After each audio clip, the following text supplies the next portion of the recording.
जय हिंद दोस्तों, कैसे हैं आप सब लोग। बढ़िया होंगे, जहाँ भी होंगे बढ़िया होंगे और पढ़ाई करते होंगे। ठीक है, इससे पहले हम लोग महाद्वीप की चर्चा कर रहे थे। महाद्वीप हमने देख लिया था कैसे क्या विकास हुआ महाद्वीप से, पेंजिया से, अंगारा लैंड, गोंडवाना लैंड, इससे कौन किससे बना है, उत्तरी अमेरिका किससे मिलकर बना है, दक्षिणी अमेरिका किससे बना है, ये सब हम लोग पहले ही देख चुके हैं। ठीक है, भविष्य का महाद्वीप कौन होगा इसके बारे में हम लोग पहले ही बहुत अच्छे से चर्चा कर चुके हैं। अब हम लोग एक एक करके एक एक महाद्वीप की चर्चा करेंगे। उसमें सबसे पहला हमारा जो महाद्वीप होगा वो हमारा खुद का महाद्वीप, जिस महाद्वीप में हम लोग रहते हैं। कौन सा महाद्वीप है हमारा लोगों का? एशिया महाद्वीप। तो हम लोग आज एशिया महाद्वीप की चर्चा करते हैं और एशिया महाद्वीप में ही हम लोग नदियाँ, पहाड़, जो भी प्रमुख है एशिया महाद्वीप में, जो भी प्रमुख है उन सब के बारे में चर्चा कर लेंगे। हम लोग विश्व की नदियाँ अलग से नहीं पढ़ेंगे, हम लोग विश्व की नदियाँ महाद्वीप के अंदर ही पढ़ लेंगे। ठीक है, तो शुरू करते हैं एशिया महाद्वीप। ठीक है, तो एशिया महाद्वीप ये कैसा है? ये सबसे बड़ा महाद्वीप है। ये सबसे बड़ा महाद्वीप है, सबसे बड़ा महाद्वीप। ठीक है, सबसे बड़ा महाद्वीप है तो यहाँ पे देश भी, राष्ट्र या देश भी सबसे बड़ा होगा। ठीक है, कौन सा देश या राष्ट्र सबसे बड़ा है एशिया महाद्वीप में? तो सबसे बड़ा आप लोगों को लग रहा होगा कि रूस होगा या चीन होगा। आप लोग कंफ्यूजन में होंगे तो आज दूर हो जाएगा कंफ्यूजन। सबसे बड़ा राष्ट्र, ठीक है, कौन सा होगा? चीन। आप लोग सोच रहे होंगे रूस। ठीक है, रूस क्यों नहीं होगा? क्योंकि रूस का हिस्सा कहाँ, आधा हिस्सा यूरोप में कट जाता है, ये यूरोप का हिस्सा हो जाता है, और ये जो रूस का हिस्सा है ये एशिया में आ जाता है। ठीक है, एशिया और यूरोप दोनों में रूस फैला हुआ है, इसलिए रूस तो होगा नहीं। ठीक है, रूस तो होगा नहीं। इसके बाद क्या आ गया? चीन। और सबसे छोटा राष्ट्र कौन सा होगा? सबसे छोटा राष्ट्र कौन होगा? सोचिए, सबसे छोटा राष्ट्र मालदीव होगा। सबसे छोटा राष्ट्र मालदीव। ये पूछ लिया जाता है कि एशिया महाद्वीप का सबसे छोटा देश कौन सा है? मालदीव। या सबसे बड़ा राष्ट्र कौन सा है? चीन है। ठीक है, एशिया महाद्वीप में कुल कितने राष्ट्र हैं?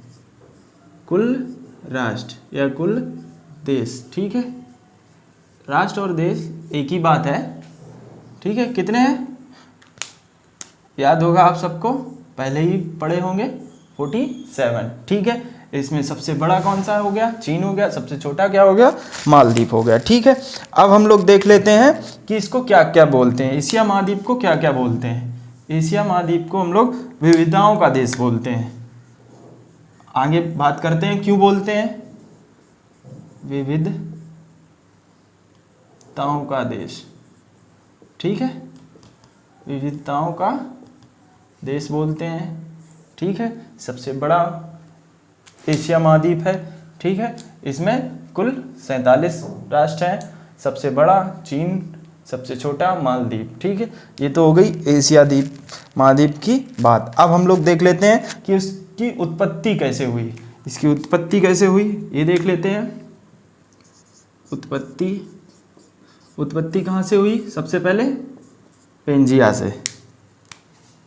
से हुई। ठीक है, पेंजिया के बाद, पेंजिया से क्या बने थे?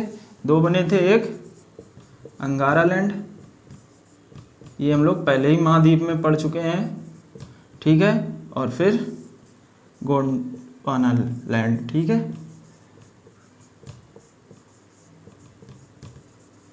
ठीक है, इससे क्या क्या बना है? इससे हमारा पूर्वी एशिया बना। ठीक है, मध्य एशिया बना। ठीक है, दक्षिण पूर्व ठीक है, एशिया ये बना, और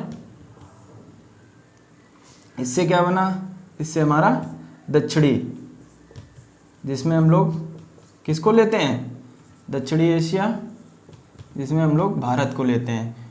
ठीक है, और ये इंडोनेशिया वाला भाग दक्षिण पश्चिम एशिया।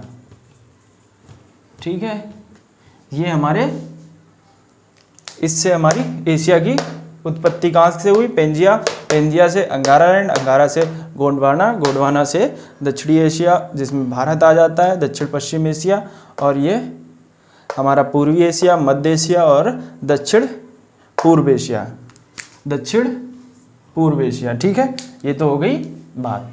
अब हम लोग देख लेते हैं इसके राष्ट्रों के बारे में बात कर लेते हैं। ये तो हो गया एशिया का परिचय। अब हम लोग देख लेते हैं कि कहाँ से कहाँ तक फैला हुआ है। इसको हम चित्र के माध्यम से देखेंगे, चित्र के माध्यम से देखेंगे। ठीक है, कहाँ से कहाँ तक फैला हुआ है।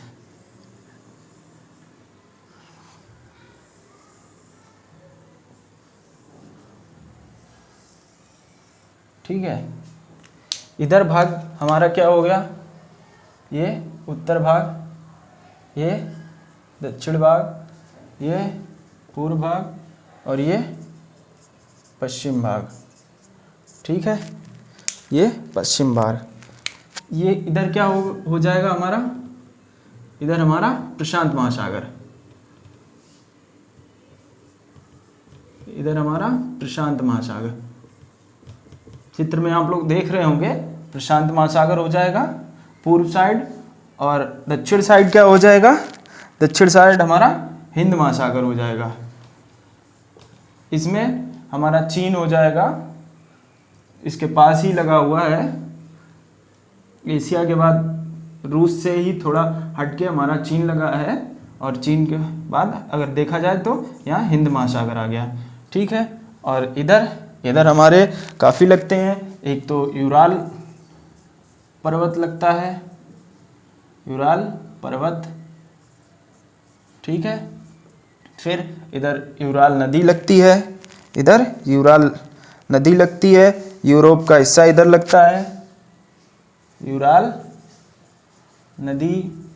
ठीक है, फिर कैस्पियन सागर, कैस्पियन सागर का हिस्सा लगता है। तो ये तो हमारा हो गया। अब उत्तरी में क्या लगता है, आर्कटिक महासागर। ठीक है, ये तो हो गई सीमा का निर्धारण, सीमा का निर्धारण हो गया। चित्र के माध्यम से आप लोग देख रहे होंगे कि ये तो सीमा का निर्धारण हो गया। अब हम लोग बात करते हैं अलग अलग कि इसको हम लोग विविधताओं का महाद्वीप क्यों कहते हैं। ठीक है, इसके बारे में भी बात कर लेते हैं।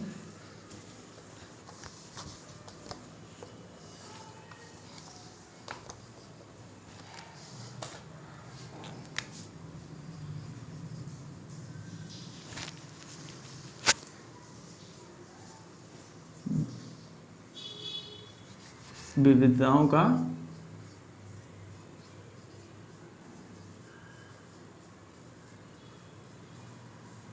महाद्वीप। ठीक है, विविधताओं का महाद्वीप क्यों कहते हैं, क्योंकि विश्व का सबसे ऊंचा स्थान, क्योंकि यहाँ पे सबसे ऊंचा स्थान विश्व का सबसे ऊंचा स्थान क्या है, माउंट एवरेस्ट, वो भी हमारे एशिया महाद्वीप में, इसलिए। और देखते हैं, और सबसे नीचा स्थान या नीची गर्त कहाँ है, एशिया, जो प्रशांत महासागर में है, मेरियाना गर्त। ऊंचा भी है, नीचा भी है। ठीक है, बहुत सी चीज़ें विविधताएं हैं, वो हम सब लोग देखते हैं। क्या है, विश्व का सबसे ऊंचा स्थान। ठीक है, क्या हो गया, माउंट एवरेस्ट।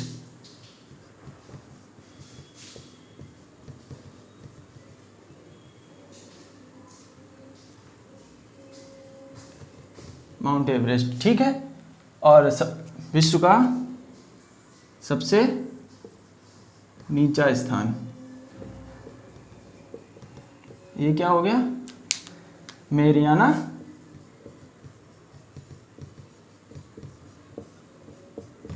गर्त। ये कहाँ है, ये हमारी प्रशांत महासागर में है। प्रशांत महासागर में कहाँ है, फिलीपींस के पास, फिलीपींस के पास, ठीक है, फिलीपींस के पास। ये हमारी कहाँ है, फिलीपींस के पास, ठीक है। तो ये हमारी इसकी बात हो गई। अब हम लोग देखते हैं कि इसमें विश्व का सबसे बड़ा नदी मैदान कौन सा है, गंगा। विश्व का सबसे बड़ा नदी मैदान भी कहाँ है, भारत में है। और भारत में भी कहाँ, भारत कहाँ निवास करता है, एशिया महाद्वीप में। तो विविधताओं का देश में हम देख लेते हैं, विश्व का सबसे बड़ा नदी मैदान तंत्र,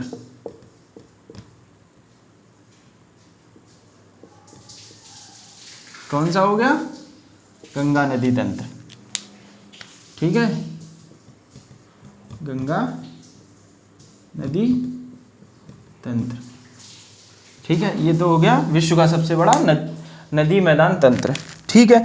अब हम लोग देख लेते हैं कि विश्व का सबसे ऊंचा पठार, विश्व का सबसे ऊंचा पठार कहाँ है। सब कुछ विश्व में जो भी नीचा है, ऊंचा है, बड़ा है, सब कुछ कहाँ है, एशिया महाद्वीप। इसीलिए हम लोग एशिया महाद्वीप को क्या बोलते हैं, विविधताओं का महाद्वीप। विश्व का सबसे ऊंचा पठार कौन सा है, तिब्बत का पठार, तिब्बत का पठार, ठीक है। ये कहाँ है, एशिया महाद्वीप में। अब हम लोग देख लेते हैं, ये सभी जलवायु प्रदेश है, यहाँ पे सभी जलवायु प्रदेश है, ठीक है। काफ़ी कुछ है, इतना सब कुछ है, इसलिए हम लोग क्या बोलते हैं इसको, विविधताओं का महाद्वीप। ये तो हो गया एशिया महाद्वीप का परिचय। अब हम लोग देखते हैं कि एशिया महाद्वीप में जो प्रमुख राष्ट्र हैं, जो प्रमुख देश हैं, उनके बारे में बात कर लेते हैं कि उनमें क्या क्या इम्पोर्टेंट है, उसमें कौन सी नदियाँ इम्पोर्टेंट हैं, या वो किस लिए जाना जाता है। ये बहुत बार पूछा जा चुका है पेपरों में। तो अब हम लोग प्रमुख राष्ट्र की चर्चा कर लेते हैं। ये तो हो गया हमारा एशिया महाद्वीप का परिचय। अब हम लोग देख लेते हैं, सबसे पहले किसकी बात करते हैं, रूस की। तो रूस पहले क्या था, 1991-92 से पहले क्या था, रूस क्या था, सोवियत संघ। लेकिन यूएसए के शीत युद्ध की वजह से इसका विघटन हो गया और ये 15 इसके राष्ट्र अलग हो गए, या 15 इसके देश अलग हो गए, रूस से अलग हो गए। तो रूस की भी बात कर लेते हैं, रूस, ठीक है। भारत की हम लोग अलग से चर्चा करेंगे, क्योंकि अगर हम लोग भारत को चर्चा करने बैठ जाएंगे तो एशिया महाद्वीप में और भी जो राष्ट्र हैं वो छूट जाएंगे। तो हम सबसे पहले रूस, एशिया महाद्वीप में और राष्ट्रों की चर्चा कर लेते हैं। भारत की एक अलग से वीडियो बना के उसको डालेंगे, उसमें हम लोग भारत के ही बारे में बात करेंगे, ठीक है। तो सबसे पहले रूस देख लेते हैं। रूस को क्या बोलते हैं, इसको द्विमहाद्वीपीय राष्ट्र बोलते हैं। इसको क्या बोलते हैं, द्विमहाद्वीप राष्ट्र बोलते हैं। क्यों बोलते हैं, आप सबको पता होगा। रूस कहाँ से है, ये यूरोप में भी फैला हुआ है और एशिया में भी फैला हुआ, ठीक है। रूस द्विमहाद्वीप राष्ट्र है, ठीक है। ये किस वजह से, आपके सामने है, यूरोप और एशिया में है। इसके बाद इसकी राजधानी कहाँ है, इसकी राजधानी कहाँ है, देख लेते हैं। इसकी राजधानी सबको मालूम होगी, जिसको नहीं मालूम है वो देख लेगा। आप लोग तब तक बताएं कौन सी राजधानी है इसकी, मॉस्को। क्या राजधानी है इसकी, मॉस्को। रूस द्विमहाद्वीपीय राष्ट्र है, इसकी राजधानी क्या है, मॉस्को, ठीक है। ये मॉस्को कहाँ है? रूस के, ये मॉस्को कहाँ है? रूस की उत्तरी भाग में। ठीक है, ये तो हो गया इसके बारे में। अब हम लोग देख लेते हैं कि इससे ये 1991-92 की तरफ क्या था? ये सोवियत संघ था। सोवियत संघ, सोवियत संघ से 15 राष्ट्र इसके अलग हो गए। कितने राष्ट्र? 15 राष्ट्र अलग हो गए। ठीक है, अलग हो गए। फिर अब हम लोग बात कर लेते हैं, ये तो हो गया रूस के बारे में। रूस को द्विमहाद्वीपीय राष्ट्र बोलते हैं। ठीक है, और ये 91-92 में सोवियत संघ था इससे पहले, और 91-92 में सोवियत संघ से 15 राष्ट्र इसके अलग हो गए। अब हम लोग, जिसकी अभी युद्ध चल रहा था, वो आपको पता होगा कि वो रूस का ही भाग था। अब हम लोग अगले राष्ट्र की बात कर लेते हैं, चीन की बात। चीन की बात कर लेते हैं। ये एशिया महाद्वीप का सबसे बड़ा राष्ट्र है। एशिया महाद्वीप का सबसे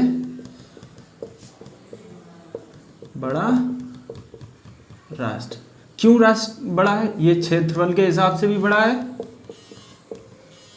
प्लस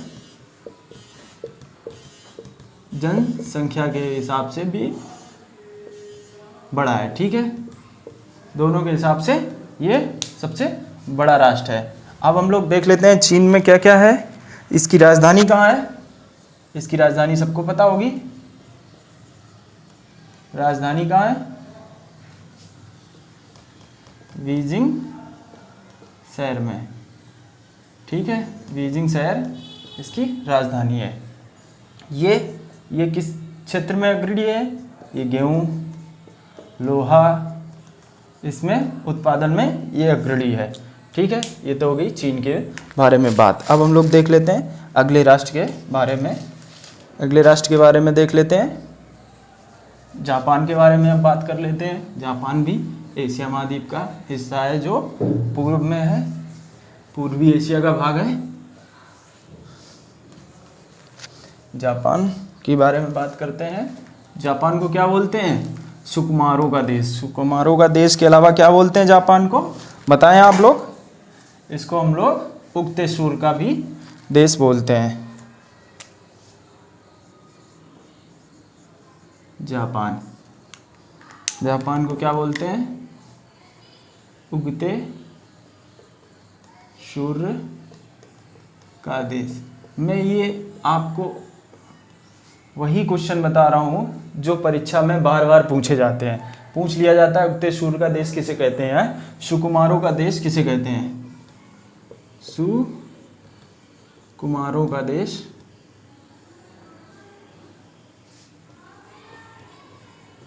ठीक है, किसको बोलते हैं? जापान को बोलते हैं। जापान को ये जापान जो है, इसके 4 प्रमुख द्वीप हैं। प्रमुख द्वीप हैं, लेकिन ये कितने, लगभग कितने महाद्वीपों से बना है? 3900 छोटे छोटे द्वीपों से मिलकर बना है, जिसमें 4 प्रमुख द्वीप हैं। उनके बारे में हम लोग बात कर लेते हैं। इसके टोक्याडो और होन्शु। ठीक है, 4 प्रमुख द्वीप हैं, जिसमें पहला टोक्याडो, होन्शु और क्या है, क्यूशु और शिकोकु। ठीक है, ये 4 इसके प्रमुख द्वीप हैं। ठीक है, इसके 4 प्रमुख द्वीप हैं, जिसपे होन्शु सबसे बड़ा द्वीप है। इस पे ही क्या है, इस पे ही जापान की राजधानी कौन सी है, सबको मालूम होगी, जहाँ पे अभी ओलंपिक हुए थे, टोक्यो, जहाँ से हमारे नीरज चोपड़ा गोल्ड जीत के आए थे। भारत कितने मेडल जीत के आए, सब लोग कमेंट करेंगे। टोक्यो ओलंपिक में भारत ने कितने मेडल जीते, उसमें सब लोग कमेंट करेंगे, और कौन से स्थान पे था भारत, वो कमेंट करके बताना है आप सबको। टोक्यो राजधानी है जो होंशु द्वीप पे है। और इसके बाद हम लोग देखते हैं कि क्यूशो पे क्या है, इस पे एक जो अमेरिका ने परमाणु बम गिराए थे, कहाँ गिराए थे, हिरोशिमा कहाँ स्थित है, होंशु द्वीप पे। और क्यूशो कहाँ पे, कौन सा है, नागासाकी, ठीक है। नागासाकी कहाँ है, क्यूशो द्वीप पर है, और होंशु द्वीप पे हिरोशिमा है, ठीक है। ये तो हो गई जापान के बारे में बात, ठीक है। अब हम लोग देख लेते हैं भारत को ही अलग देखेंगे, भारत को हम लोग अलग देख लेंगे, तो भारत को यहाँ छोड़ देते हैं। फिर हम लोग अब देख लेते हैं एशिया महाद्वीप के प्रमुख पर्वत, एशिया महाद्वीप के प्रमुख पर्वत देख लेते हैं, ठीक है। इसको मिटा देते हैं। अब हम एशिया महाद्वीप के सबसे प्रमुख पर्वत देख लेते हैं। सबसे बड़ा पर्वत क्या है एशिया महाद्वीप का, सबसे बड़ा पर्वत क्या है, हिमालय। हिमालय किन किन देशों में स्थित है, आप सबको मालूम होगा। एक इसमें हम लोगों को जो पाकिस्तान में भी स्थित है, दुर्भाग्य है हमारा जो हम पाकिस्तान को लिखते हैं, याद करते हैं, क्योंकि वो पीओके हिस्सा अपने भारत का ही है, जो हम लोग अब पाकिस्तान के पास है, इसलिए हम लोग पाकिस्तान को भी इसमें शामिल करते हैं। तो हम लोग देख लेते हैं एशिया के पर्वत, एशिया के पर्वत, एशिया के पर्वत सबसे पहले क्या देखते हैं, हिमालय। हिमालय, हिमालय कहाँ कहाँ स्थित है, हिमालय चीन में है, फिर अफगानिस्तान में है, अफगान, ठीक है, भारत में है, फिर हम लोगों को दुर्भाग्य लिखना पड़ता है पाकिस्तान, पाकिस्तान ना लिख के गौरव सर की तरह हम लोग क्या लिखते हैं इसको, नल्ला, जबकि पाकिस्तान में है नहीं, फिर भी हम लोग इसको लिखते हैं, यहाँ लिख देते हैं। जिनको नहीं मालूम होगा उनको पता चल जाएगा कि हम लोग पाकिस्तान को क्या बोलते हैं, नल्ला, ठीक है। इसके बाद नेपाल कहाँ कहाँ है, नेपाल में है और भूटान में है। इसके बाद म्यांमार में फैला हुआ है। इतनी जगह हिमालय पर्वत फैला है, जिसमें चीन, अफगानिस्तान, भारत और नल्ला पाकिस्तान में भी फैला है, और भूटान में भी फैला है, नेपाल में और म्यांमार में फैला है, ठीक है। ये तो हो गया हिमालय के बारे में फैला हुआ। अब हम लोग देख लेते हैं अराकान योमा। अराकान योमा कहाँ कहाँ फैला है, अराकान योमा, ठीक है।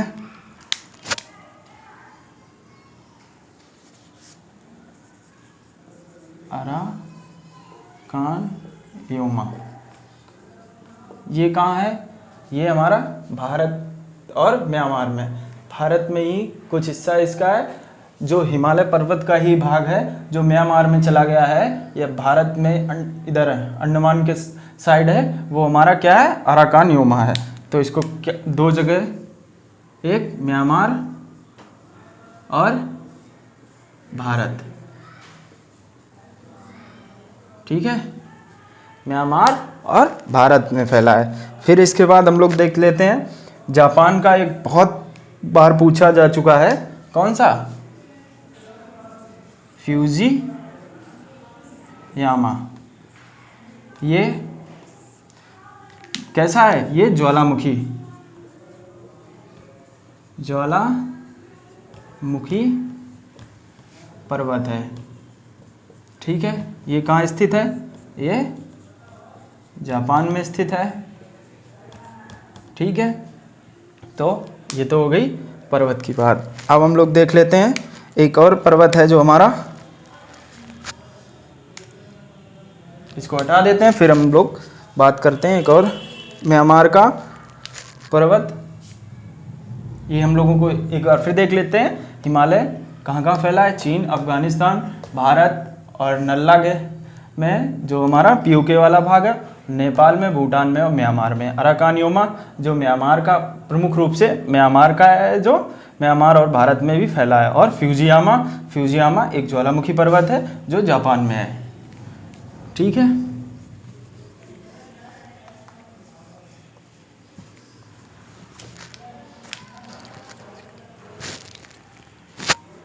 अब हम लोग देख लेते हैं कौन सा?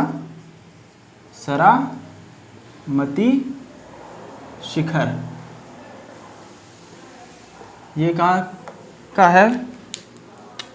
ये म्यांमार का है।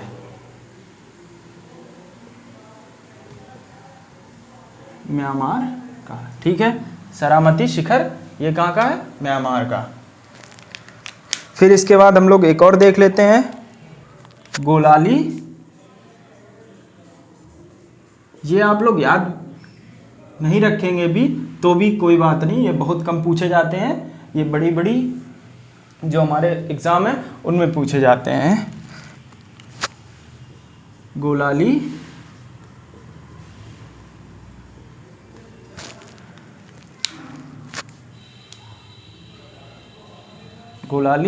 यजमन, माफ़ करिएगा, यजमन शायद गलत लिखा है, यजमन। ठीक है, गोलाली यजमन ये क्या है? ये एक हमारा इंडोनेशिया का कैसा है? ये ज्वालामुखी पर्वत है। ज्वालामुखी पर्वत। ठीक है, एशिया महाद्वीप के 5 हम लोगों ने पर्वत पढ़े हैं जो प्रमुख रूप से हैं। भारत के बारे में हम लोग बाद में बात करते हैं। एशिया महाद्वीप में जो 5 थे, एक हिमालय था, एक जो हिमालय कहाँ कहाँ फैला था? चीन में, अफ़गान में, भारत में, पाकिस्तान में, नेपाल में, भूटान में, म्यांमार में फैला हुआ था। फिर हम लोग अराकानियोमा देखा था जो प्रमुख रूप से म्यांमार का है, पर कुछ हिस्सा उसका भारत में भी है। फिर हम लोगों ने देखा था फ्यूजियामा जो जापान का है। ये 3 बहुत इंपॉर्टेंट है। फिर इसके बाद सरामती शिखर जो म्यांमार का पर्वत है, और गोलाली यजमन जो इंडोनेशिया का ज्वालामुखी पर्वत है। ठीक है, अब हम लोग एशिया महाद्वीप के पर्वत देख चुके हैं। अब हम लोग नदियाँ देखेंगे, एशिया महाद्वीप की नदियाँ देखेंगे। इसको हम हटा देते हैं। ये आप लोग नहीं भी याद रखेंगे तो भी कोई बात नहीं, पर ये इंडोनेशिया का जो गोलाली यजमन पर्वत है ये बार बार पूछा जा चुका है, तो इसको आप याद रखेंगे। ठीक है, अब हम लोग देख लेते हैं नदियाँ।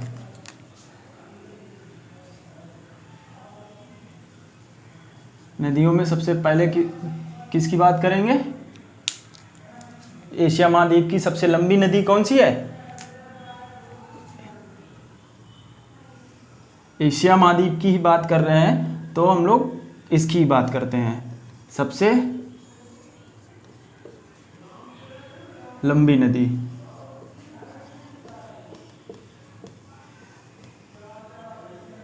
लंबी नदी कौन सी है? यांग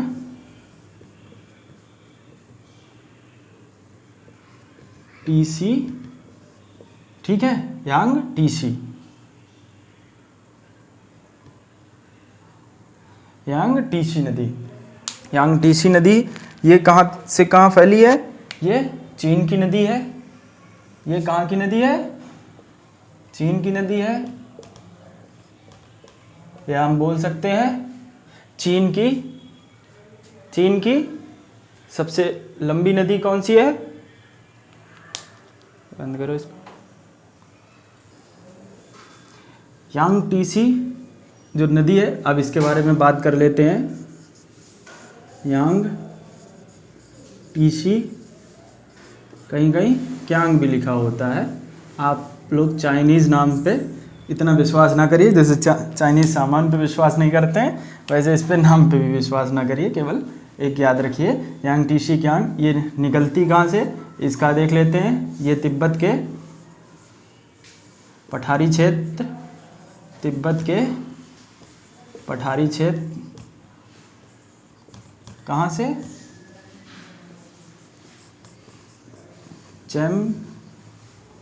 चैम्पयांगडुंग, चैम्पयांगडुंग क्षेत्र से निकलती है। कहाँ से निकलती है ये यांग टीसी क्यांग, कहाँ से निकलती है, तिब्बत के पठारी क्षेत्र चैम्पयांगडुंग, ये डुंग है, ये डुंग क्षेत्र से निकलती है। और कहाँ गिरती है, ये चीन सागर में, चीन सागर में गिरती है। ठीक है, ये एशिया की सबसे लंबी नदी है। कौन सी, यांग टीसी क्यांग, जो तिब्बत के पठारी क्षेत्र चैम्पयांगडुंग क्षेत्र से निकलती है और ये चीन सागर में गिरती है। ये एशिया की सबसे लंबी नदी की बात हो गई। अब हम लोग देखते हैं क्या, एशिया की दूसरी सबसे लंबी नदी के बारे में देख लेते हैं। इसको हटा देते हैं।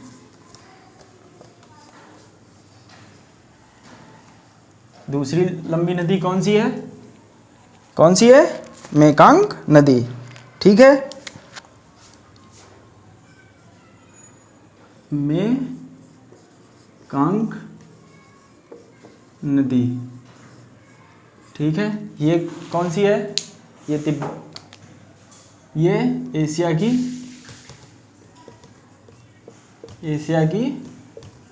दूसरी सबसे लंबी नदी।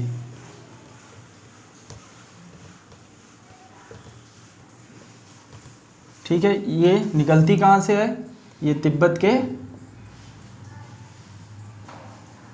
पठारी क्षेत्र से निकलती है।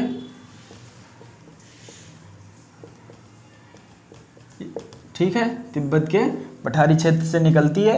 ये एशिया की दूसरी सबसे लंबी नदी है। और ये गिरती कहाँ है, ये गिरती कहाँ है, चीन सागर में गिरती है।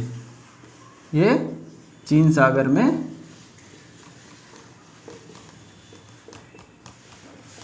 गिरती है। ठीक है, ये तो हो गई इसकी बात। ये कहाँ कहाँ से गुजरती है, ये मेकांग नदी कहाँ कहाँ से गुजरती है, ये मेकांग नदी प्रमुख रूप से चीन, फिर लाओस, ठीक है, फिर वियतनाम,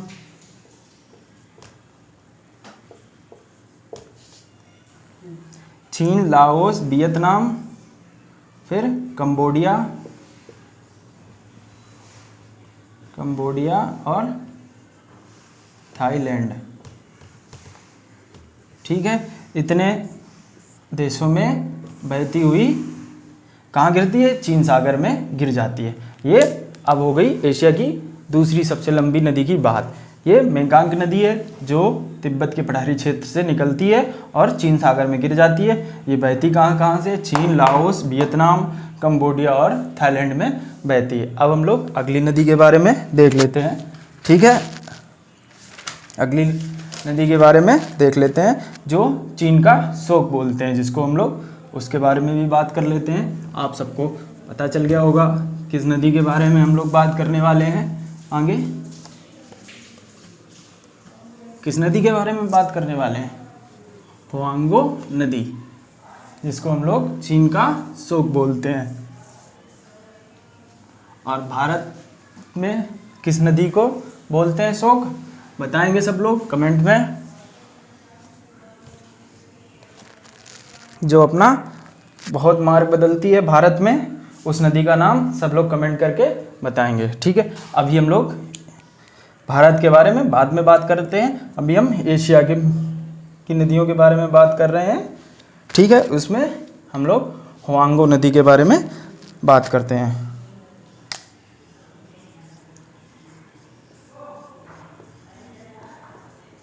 हुआंगो नदी, ठीक है।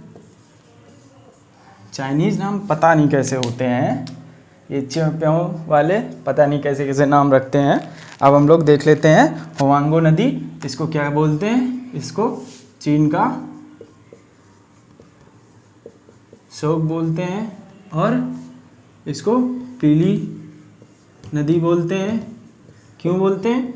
क्योंकि ये कहाँ गिरती है, ये पीले सागर में गिरती है। ठीक है, इसको, और ये चीन के पठारी क्षेत्र से निकलते हुए मार्ग बदलते हुए या ये जो भी कचरा लेके निकलती है और पीले सागर में गिर जाती है, जिससे इसका पानी पीला पीला रहता है, इसलिए इसको येलो रिवर भी कहते हैं, हुआंगो नदी। अब हम लोग देख लेते हैं ये कहाँ से निकलती है। ये कहाँ से निकलती है? वायोनर पर्वत से निकलती है। ये कहाँ से निकलती है? ये वायोनर हर से पर्वत से निकलती है और कहाँ गिरती है? ये गिरती कहाँ है? पीले सागर में। कहाँ गिरती है? पीला सागर में गिर जाती है। ठीक है, ये तो हो गई हुआंगो नदी के बारे में बात। अब हम लोग देख लेते हैं इरावती नदी के अब हम लोग देख लेते हैं इरावती या इरावदी नदी के बारे में। तो एशिया की नदियां हम लोग पढ़ रहे हैं, उसमें हम लोग देखते हैं इरावती, या कहीं कहीं आपको लिखा होगा इरावदी। ठीक है, ये नदी के बारे में बात कर लेते हैं। ठीक है, ये नदी कहाँ से इसका उद्गम होता है? इसका उद्गम तिब्बत के पठारी क्षेत्र से। ठीक है, ये तिब्बत के पठारी क्षेत्र से। और इस नदी को बोलते क्या है? इस नदी को हम म्यांमार की गंगा, क्योंकि ये म्यांमार की एक प्रमुख नदी है।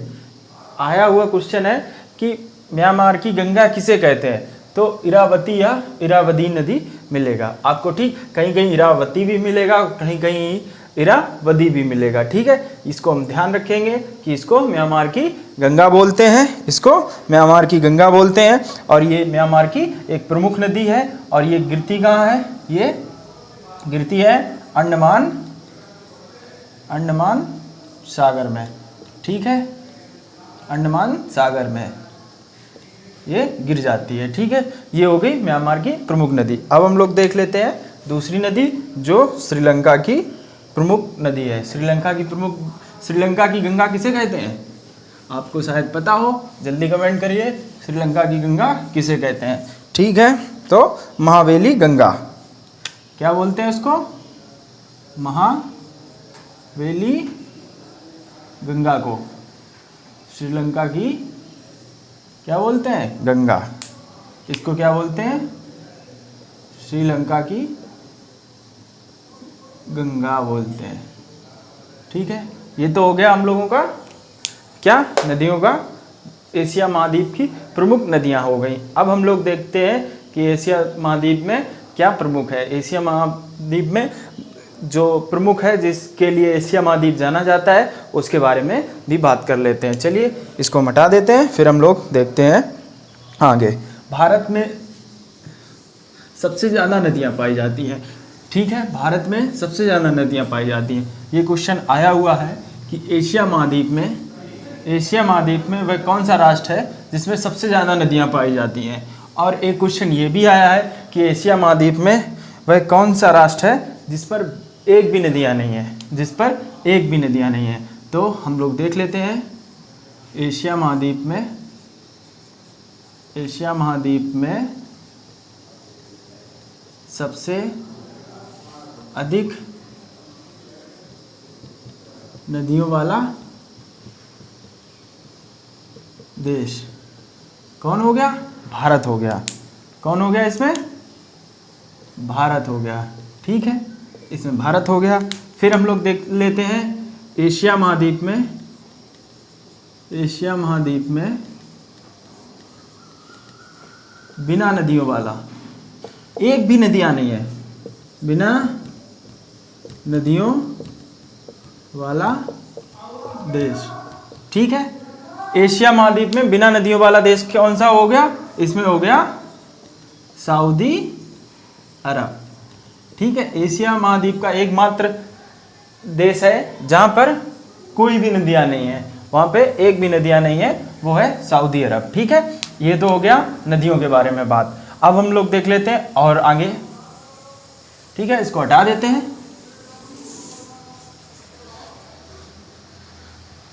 अब हम लोग देख लेते हैं जो हम आज तक हम लोगों ने जाना है कि विश्व का सबसे लंबा रेलवे मार्ग कौन सा है? ट्रांस साइबेरियन मार्ग। यही सीखा है ना, विश्व का सबसे लंबा रेल मार्ग ट्रांस साइबेरियन मार्ग। पर ऐसा नहीं है। विश्व का सबसे लंबा रेल मार्ग परिवहन की तरफ से देखें तो कौन सा है?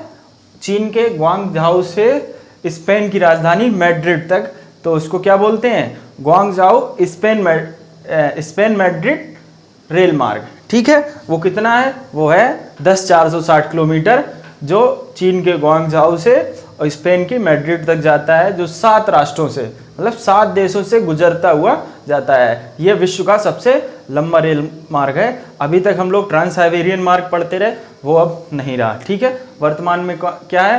ग्वांगझाओ से मैड्रिड रेल मार्ग। ठीक है, देख लेते हैं, इसको भी पढ़ लेते हैं। विश्व का सबसे लंबा रेल मार्ग। ठीक है, ये कहाँ है? एशिया महाद्वीप में। एशिया महाद्वीप में कहाँ से कहाँ तक है? ग्वांगझाओ चीन से मैड्रिड तक, मैड्रिड रेल मार्ग।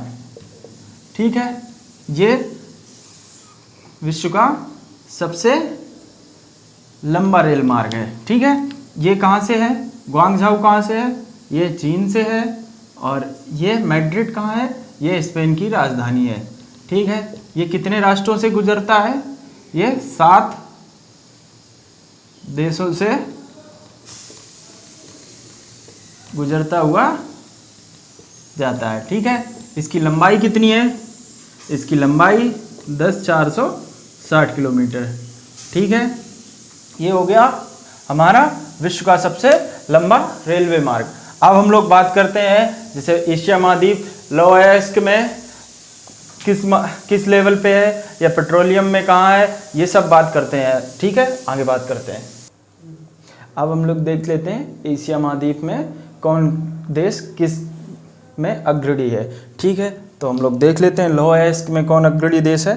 लोएस्क में चीन है, फिर रूस है, फिर भारत है। ठीक है, पहले चीन है, फिर रूस है, फिर भारत है। एल्युमिनियम में कौन है? एल्युमिनियम में चीन है, एल्युमिनियम में चीन है, भारत है। फिर टीन में भी चीन और भारत है। भारत में टीन कहाँ से प्राप्त होता है? झारखंड और हरियाणा से। हरियाणा ये हाल में ही जुड़ा है, यहाँ अभी हाल में ही प्राप्त हुए भंडारण टीन के हरियाणा में अभी हाल में ही भंडारण प्राप्त हुए, इसलिए हरियाणा ये इम्पोर्टेंट हो जाता है। पेपर में पूछ लेगा कि भारत में टीन के भंडारण कहाँ प्राप्त होते हैं। ऑप्शन में झारखंड नहीं देगा, क्या देगा? हरियाणा देगा।